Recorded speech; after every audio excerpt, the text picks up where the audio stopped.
Hello all, Shadwell here, ready to talk about the next film in my collection, Crank 2 High Voltage from 2009. It's directed by Mark Neveldine and Brian Taylor, and stars Jason Statham and Amy Smart. This is a minute detail, but we do have some discrepancy in the title of this film, as the Blu-ray cover proclaims the title to be Crank 2 High Voltage, but some posters and IMDb drop the 2 altogether and just call it Crank High Voltage. It's really nothing, but I felt like splitting hairs, I guess, and I will be calling it Crank 2 High Voltage. Holy shit, is this movie a lot. It's like they looked at the reaction the first film got, the two writer-directors looked at each other and said, "That worked?" and then went back to the drawing board to turn everything up to 11 and beyond for the sequel. This film is wild. Have you ever heard of a development team throwing everything at the wall just to see what would stick? Well, yeah, Mark Neveldine and Brian Taylor did that with Crank 2 High Voltage, but they were using ninja stars to make sure everything stuck with great force to that wall.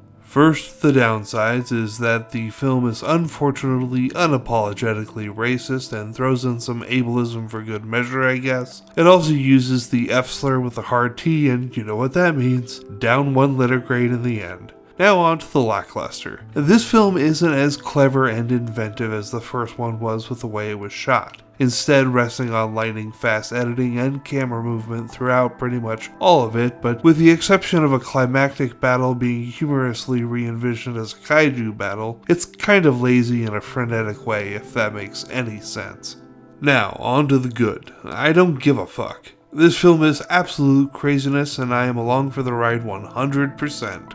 This sequel starts out by retelling the last minute of the first film and then jumping forward 3 months, at which time Chev's heart is removed and replaced with an artificial heart. The shtick here is he has to continue electrically charging it in order to continue living. There's a long and very convoluted explanation for why, but let's just say it's simply for reasons. So Chev is after his own heart to get it transplanted back into his body, and along the way he is finding absolutely bonkers way to electrically charge his body. Shit, I've already ran out of room for this review. Just trust me that if you can forgive some very problematic material, you are in for one hell of a ride. Crank 2 High Voltage is the sequel no one asked for, but thank the heavens that we received it, because we clearly didn't know we needed it this badly. I'm giving Crank 2 High Voltage a B- due to using the F slur with a hard T, and tomorrow we dive back into the 50 drama movie classics with this next film, The Werewolf vs. the Vampire Women.